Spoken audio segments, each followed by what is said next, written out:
जी, hello दोस्तों, मैं हूँ कमर सीमा और दोस्तों जिस तरह कि आप देख रहे हैं मेरे साथ मौजूद हैं आज मैडम डॉक्टर शालिनी चावला साहबा। मैडम सबसे पहले तो आपके वक़्त का बहुत शुक्रिया।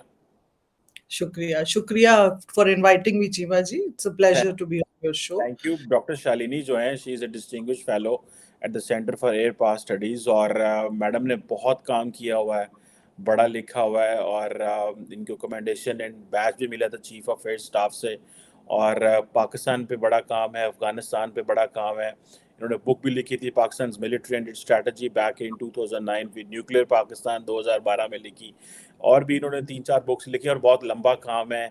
मैं वो एक्सप्लेन करने लगा तो शायद मेरा शो उधर ही ख़त्म हो जाएगा। But I requested madam for a talk on India and Pakistan that how India looks the developments in Pakistan और साउथ एशिया में लार्जली क्या हो रहा है, जिसमें अफ़गानिस्तान भी है। और तो इत्तेफाक से मैडम जब मेरी आपकी बात हुई थी तो the developments from Pakistan were different.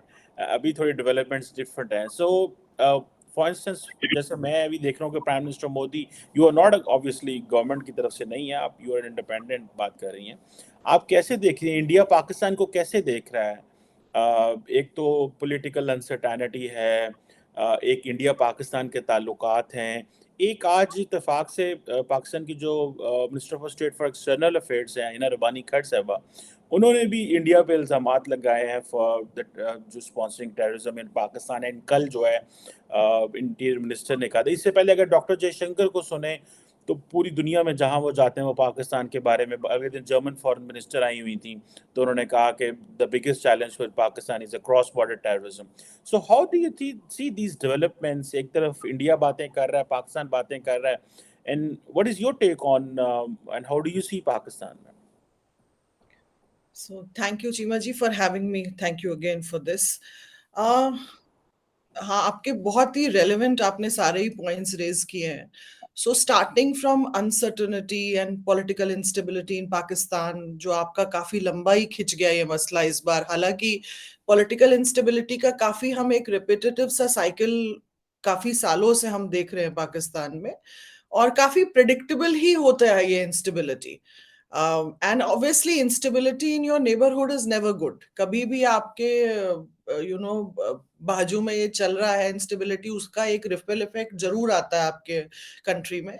और पाकिस्तान के ऊपर तो उसका इम्पैक्ट है ही, बिकॉज आपकी जो इकोनॉमिक क्राइसिस है, it is political instability is a major contributing factor there. There are multiple other issues involve, but political instability definitely plays a big role.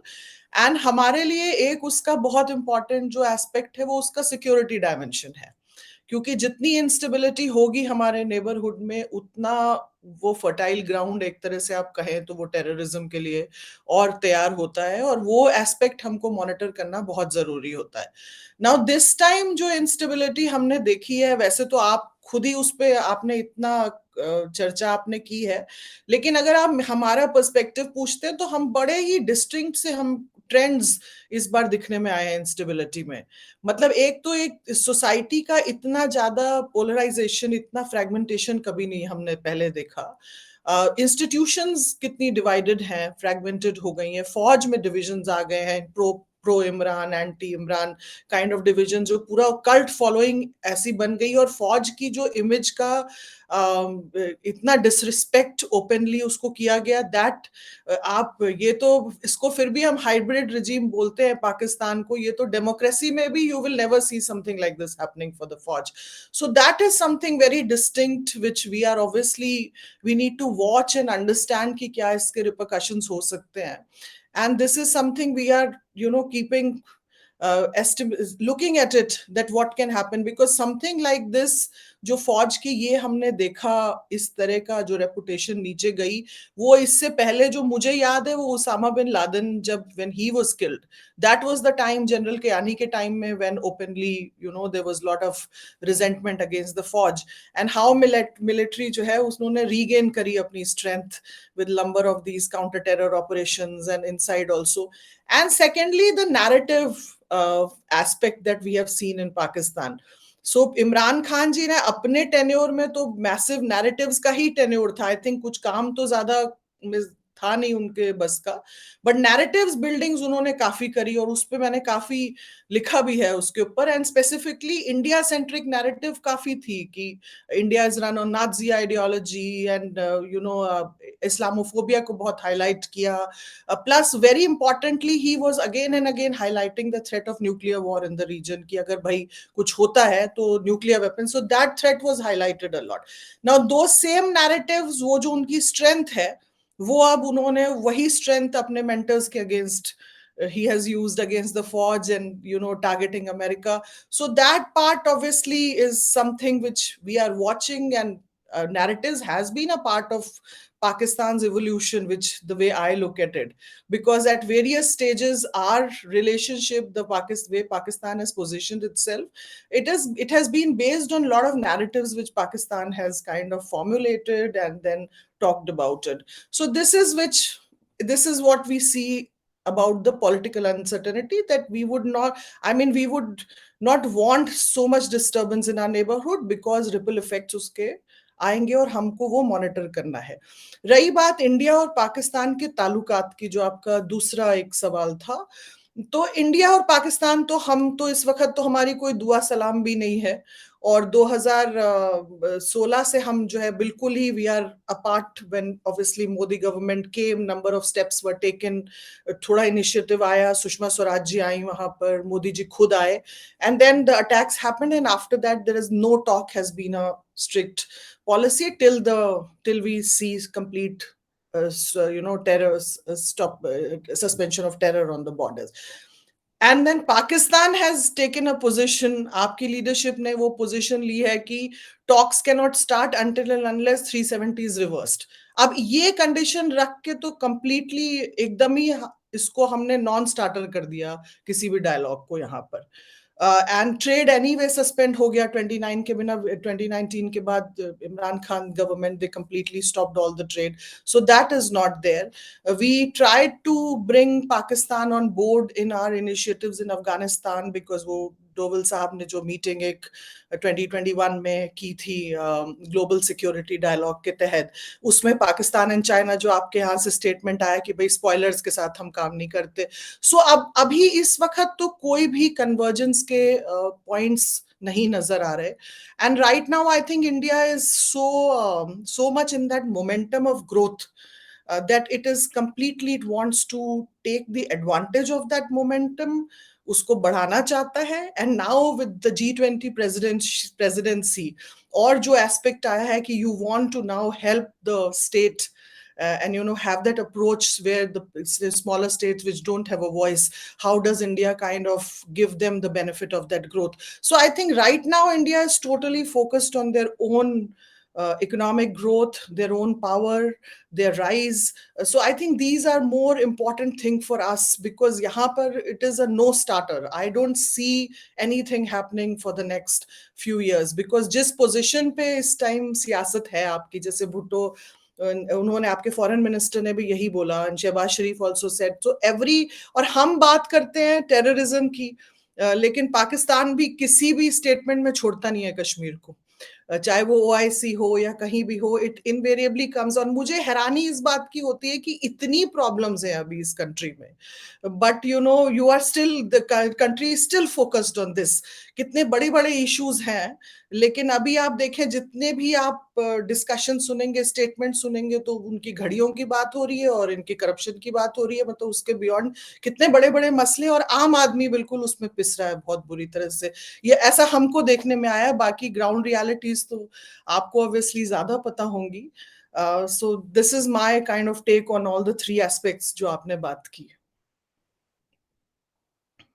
आपकी आवाज नहीं आ रही चीमा जी। जी मैडम, ये बताइएगा कि ये जो LOC के ऊपर सीज फायर एग्रीमेंट हुआ 2003 का, जो मटेरियलाइज हुआ, आप क्या समझती हैं, क्या ये प्राइम मिनिस्टर मोदी और उनकी गवर्नमेंट की जीत है, सक्सेस है, कि एटलीस्ट उनको पाकिस्तान की तरफ कोई देखना नहीं पड़ रहा, मतलब अमन है बॉर्डर के ऊपर एटलीस्ट, एंड वो जो है वो अपने और काम कर रहे हैं। सो जो इंडिया अचीव करना चाह रहा था, they did achieve through the military CBMs, वो उन्होंने अचीव कर लिया। अब वो समझते हैं पाकिस्तान से बात ना भी करे, और सेम पाकिस्तान भी यहाँ पहुंच गया है कि जी ठीक है, हमें भी बात नहीं करनी, बिकॉज उनको पता है कि शायद पाकिस्तान में पॉलिटिकल गवर्नमेंट्स के पास इतना कैपिटल नहीं है, इतनी थिन मेजोरिटी है कि वो अगर बात करना भी चाहें तो नहीं कर सके। और एक नया ट्रेंड हमारे सामने सामने आया कि when general Bajwa wanted to talk with India, Imran Khan नहीं चाह रहे थे चीज़ें नॉर्मलाइज हों। All the general Bajwa was a supporter and Imran Khan को लेके आने में उनका बड़ा किरदार था। सो इसको आप कैसे देखते हैं? सो ये प्राइम मिनिस्टर मोदी ने मिनिमम पॉसिबल चीज़ें अचीव कर ली कि भाई अब क्योंकि पाकिस्तान अब एलओसी के ऊपर कुछ जो है ना वो गोलाबारी नहीं हो रही, कोई गोली नहीं चल रही, कोई कुछ नहीं हो रहा, शुरली पटाखे बंद हैं, तो एटलीस्ट हमारा अटेंशन ये वो चीज़ हो गई। तो इसको आप कैसे देखते हैं कि बस यही मकसद था कि अब हाँ पाकिस्तान को इग्नोर करो, और पाकिस्तान भी समझता है कि यार इंडिया इग्नोर करो, तो फिर वे फॉरवर्ड क्या है?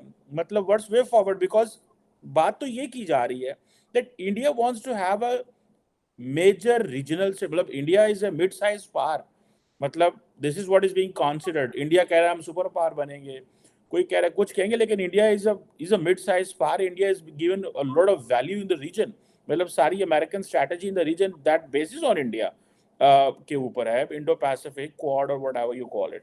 सो अभी कनाडा ने इंडो पैसिफिक में बात की, वो भी इसी पर। सो इस पे अगर ये भी कहा जाता है कि अगर इंडिया की कॉन्टिन्यूसली चाइना पाकिस्तान से, फॉरगेट चाइना राइट नाउ, लेकिन पाकिस्तान से कॉन्टिन्यूसली ये मसला चलता रहेगा, तो इंडिया की पोजीशन भी तो कॉम्प्रोमाइज नहीं होती इससे। आप क्या समझती हैं? What is your take on that ma'am? So I think थोड़ा सा दो आपके एस्पेक्ट इसमें मिक्स हुए कि एक तो कि जो हमारा अग्रीमेंट हुआ, सीज फायर अग्रीमेंट जो सक्सेसफुली सो कॉल्ड चल रहा है, वो how do we see it as a victory of India? तो आई थिंक चीमा साहब वो तो दोनों के लिए ही अच्छा हो गया।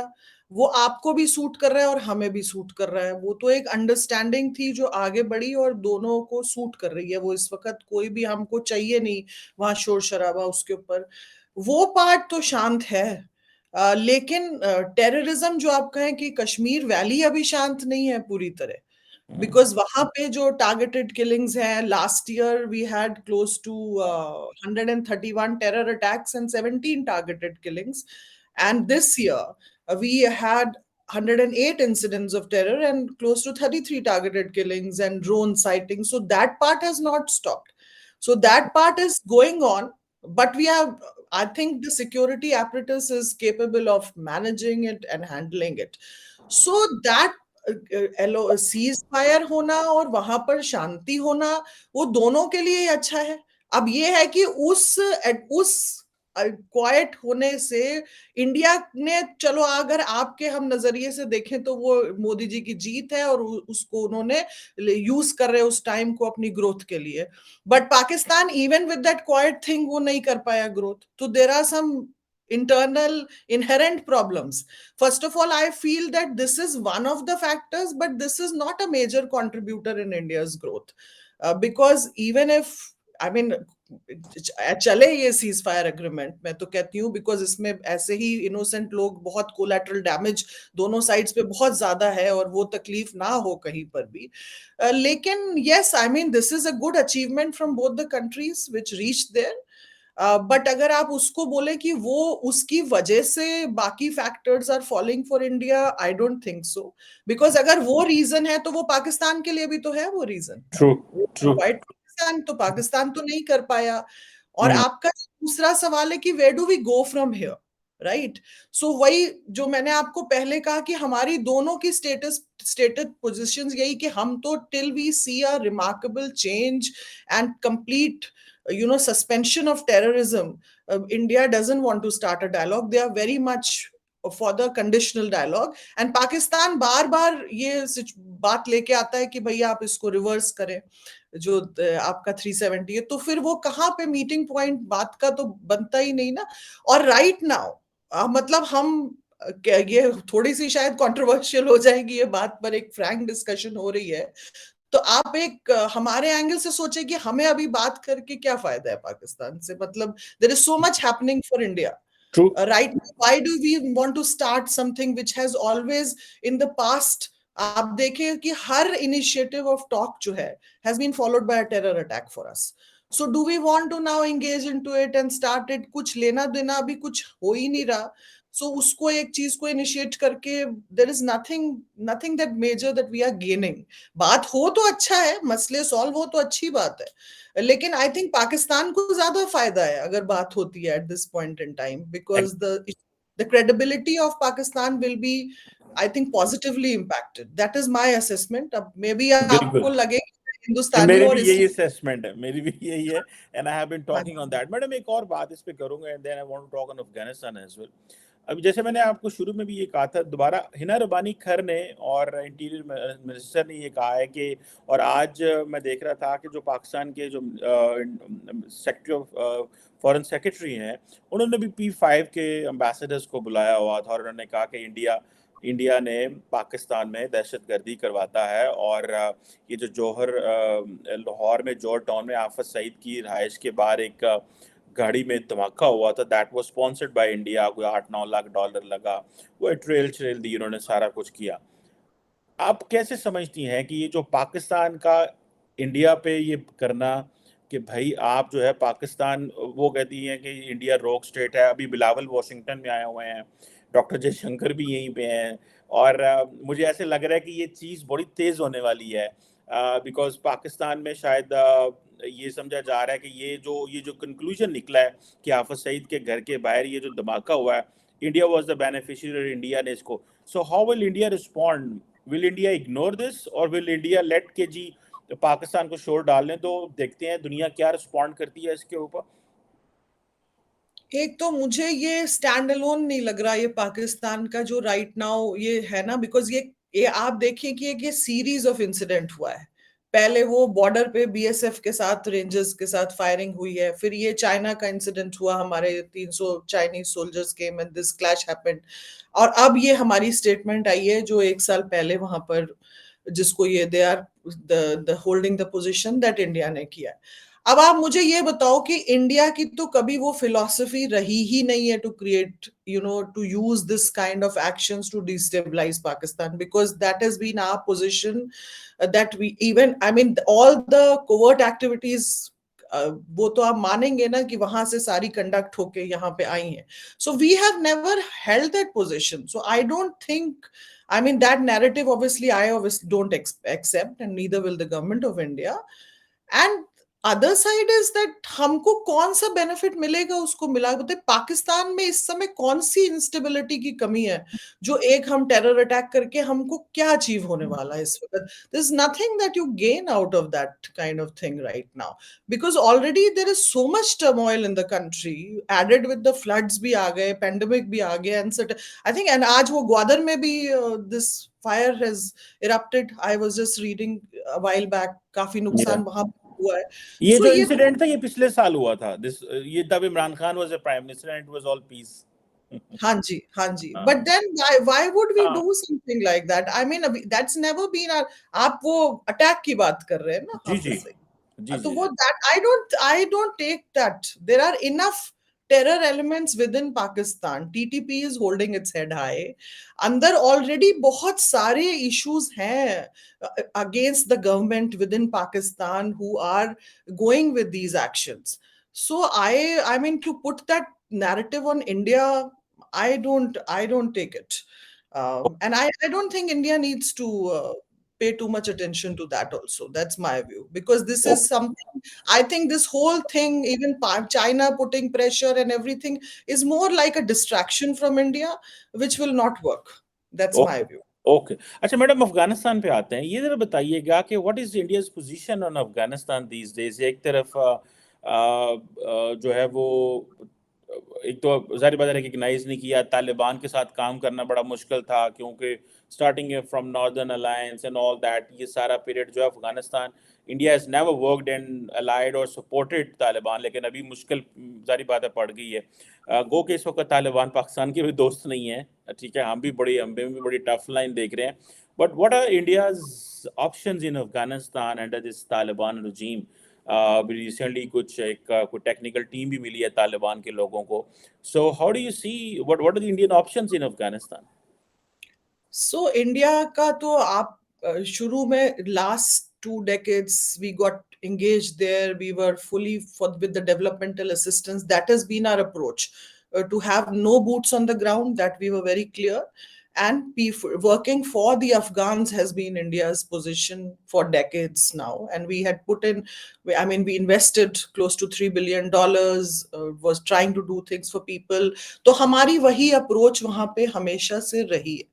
Now after this US exit के बाद, obviously हमारी बंद करी हमने embassy, our staff was back. And then right now we would want to extend the humanitarian assistance जिसकी बहुत जरूरत है वहां पे अफगान्स को. है तो मुश्किलें तो काफी काफी मुश्किल दौर से गुजर रहे हैं अफगान्स. सो वो राइट नाउ इस समय the only agenda we have is that we need to give the humanitarian assistance, और उसको हमको मॉनिटर करना है कि वो ढंग से एक सही जगह पर पहुंचती है. वो मॉनिटरिंग के लिए हमारी एक टेक्निकल टीम वहां पर है. उसके बियॉन्ड तालिबान ने कई बार ये स्टेटमेंट्स रिसेंटली आए हैं, शायद आप उसको ही जहन में होगा आपके वो, कि उन्होंने कहा कि भाई 20 प्रोजेक्ट शुरू होने वाले हैं और इस तरह की स्टेटमेंट्स आई हैं. बट इंडिया ने कोई स्टेटमेंट नहीं दी अभी about the development कि हम कैसे आगे जाएंगे. Not right now. Right now the position is just humanitarian assistance. It remains to be seen, because India definitely on those aspects about Taliban adhering to the basic democratic rights need to be given to people. Those values के लिए India will maintain its position, I feel.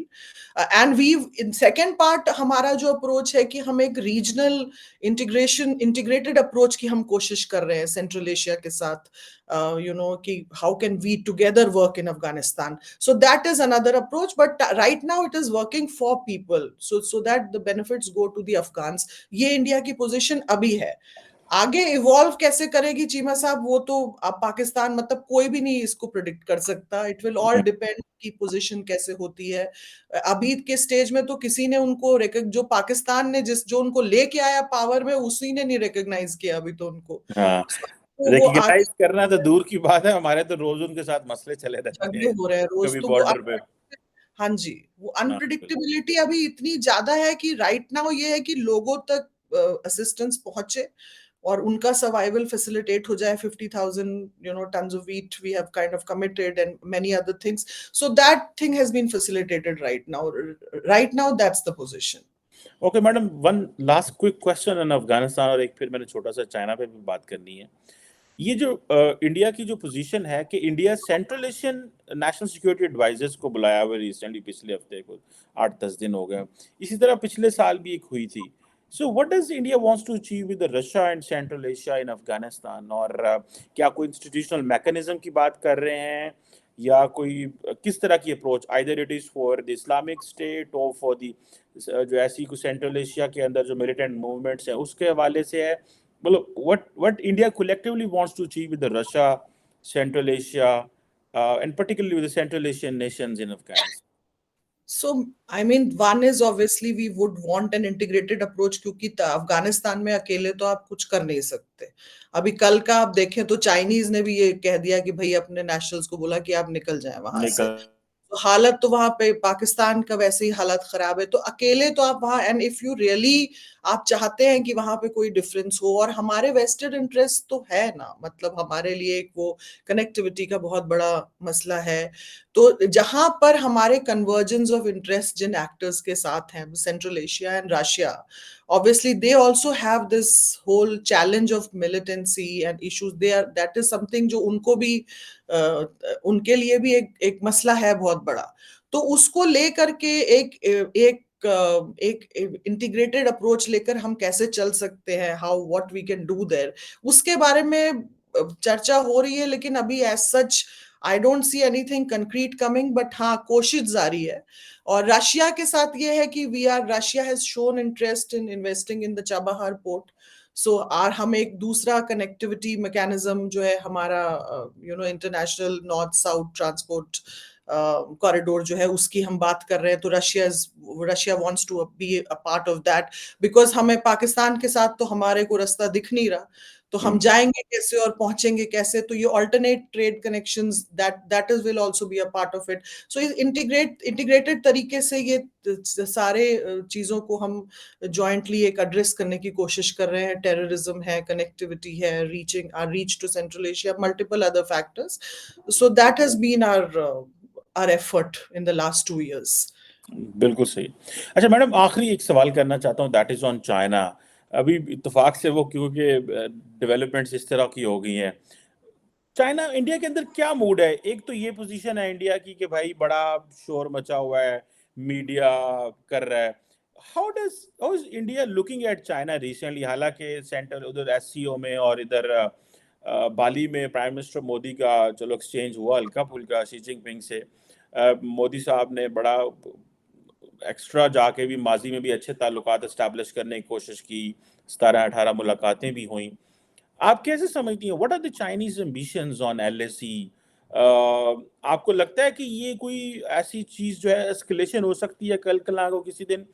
Because ये India जैसे वो समझे ना कि waste जो India के ऊपर इन्वेस्टमेंट कर रहा है, ये चाइनीज समझते हैं। बहुत सारे लोग ये भी समझते हैं कि इंडिया के ऊपर इन्वेस्टमेंट की जा रही है to make it a regional power, that is to counter China. ये तो बड़ा एक सादा सा सिंपल सा आर्गूमेंट है। But other than that obviously India has a capability and the capacity itself भी इसके अंदर है। लेकिन हाउ डज इंडिया फील कि ये सिचुएशन कैसे अनफोल्ड होती है? ऊपर से ये भी पता चलता है कि वो ड्रोन्स मॉनिटरिंग कर रहे हैं, बहुत कुछ और भी चल रहा है, जेट स्क्रैम्बल हुए हैं, S-400 लग गया एलएसी के ऊपर। How do you see this situation unfolding and what is the level of understanding of China? बहुत बातें हुई हैं लेकिन कुछ चीज थम नहीं रही। How do you see this? So China, obviously देखिए, वो उसका बेसिकली ये है कि वो एक अपोज्ड है, उसको अपोजिशन है उस आइडिया से कि इंडिया जो है वो इंडो पैसिफिक में एक बड़ा रोल प्ले कर रहा है और उसका integral part, that is one part of it. और उस ट्रेडिशनली अगर आप देखो हमारे जो ताल्लुकात रहे हैं, उसमें उनका अप्रोच प्रेशर पॉइंट बनाने का ही रहा है कि वो एक एक तरफ से वो उन्होंने बॉर्डर पे प्रेशर डालना है, और दूसरी तरफ से उन्होंने एक जो नेक्सस आपके साथ पाकिस्तान के साथ स्टार्ट किया, जो उसका जिसका बहुत बड़ा ऑब्जेक्टिव था टू कंटेन इंडिया, कि strengthen Pakistan militarily, give the nuclear weapons. And आज की डेट में आप देखें कि प्रेशर वाया पाकिस्तान काफी उन्होंने उस पॉलिसी उसको भी अपना काफी इंटेंसिफाई कर दिया है। आए दिन उनकी कश्मीर पे स्टेटमेंट्स आती हैं, कहते हैं कि भाई बायलैटरल इशू है, बट एक्शन सारे मल्टीलैटरल हैं उनके। मतलब लेके गए यूनाइटेड नेशन सिक्योरिटी काउंसिल में, फिर आपके हमारे हर एफर्ट को टू बैन द टेररिस्ट वो अपना वीटो यूज करते हैं। तो you that pressure tactic, I think that has been China's policy to maintain that pressure on the LSC. And right now with India has reached a position where obviously it is not something जो China is adjusting to that factor, and it is India का positive view point, जो kind of curiosity और attraction का एक आप mix देख रहे हैं न्यू दिल्ली के लिए ग्लोबली, विच इज कमिंग, जो ऑब्वियसली चाइना के उनके अपने फेवर में नहीं है, उनके mentally. So that border keeping the border dispute alive, और साथ में ये प्रेशर पॉइंट बना के रखना with Pakistan, that is been the strategy, और वो बदलेगी नहीं। और बॉर्डर डिस्प्यूट तो आपको पता है उनके मतलब कितने मुल्कों के साथ हैं, ये कोई हम तो है नहीं अकेले। सो ये मुझे नहीं लगता कि चाइना जो है वो this will change its position. और अभी एक और फैक्टर जो ऐड हो गया है कि internal vulnerabilities of China itself, जो वहां पे इशू चल रहा है पैंडेमिक का, they are dealing with it. अब पीपल अपराइजिंग जो वहां पे हमने देखी नहीं सुनी नहीं, कि लोग ऐसे सड़कों पे आ रहे हैं, सो दैट इज ऑल्सो समथिंग जो वो कंट्रोल करने की कोशिश कर रहे हैं। और बाहर से इंडिया की this growth and rise and whole its position in the Indo-Pacific strategy, all these things combined, I think has added to this intensified position of China. So we are prepared for it. हमें कोई ऐसा नहीं है कि हम तैयार नहीं। अभी भी ये जो 300 लोग आए हैं तो हम तो तैयार थे ही उसके लिए। सो वी आर एंटिसिपेटिंग कि ये पोजीशन अभी हमें लगता है रहेगी चाइना की, to create that continuous pressure on India. That part will stay. That is my understanding. बिल्कुल ठीक कह रही हैं कि India China wants to keep a pressure on India. Let's see इसमें क्या निकलता है, लेकिन कोई मिसकैलकुलेशन नहीं होनी चाहिए और मेरा ख़्याल है इसका सबकी को नुकसान होगा। ना सिर्फ इंडिया, चाइना, पाकिस्तान, क्योंकि पहले ही हम तो वो जैसे कल भी किसी से बात हो रही थी कि इंडिया और चाइना के डंडों-सोंटों से लड़ाइयाँ हो रही हैं and it has a global strategic significance हो गई। हाँ जी। बिकॉज़ कि वैसे हुआ नहीं कभी, इट्स न्यू। पाकिस्तान अफ़गानिस्तान के बॉर्डर के ऊपर इतना कुछ हो रहा है, दुनिया को पता ही कोई नहीं क्या हो रहा है। मतलब ठीक है यार, हो रहा है क्योंकि the violence is common there.